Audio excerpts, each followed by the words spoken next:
How's this going to play out for Saudi in particular? Good morning, Hadley. Well, I think I'm no oil expert, but I would like to start by saying that I think the Saudis are looking for a stabilization of the oil market. I think we had the bare oil market for the past 45 years, and now we have finally a breather. And I think the Saudi also want to have a control of the market. So I think that happens with the control of production, with the coordination that happened with Russia and Iran and the non-OPEC members, basically.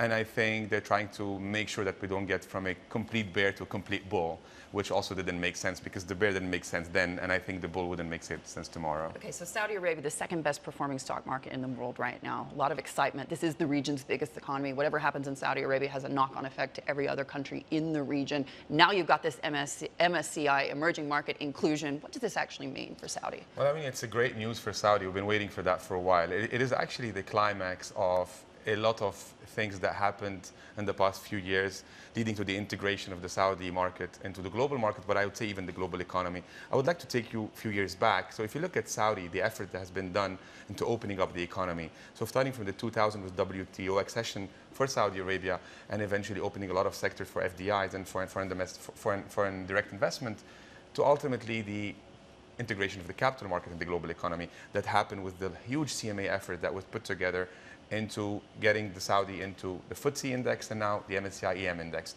And that was a lot of movement in a short period of time.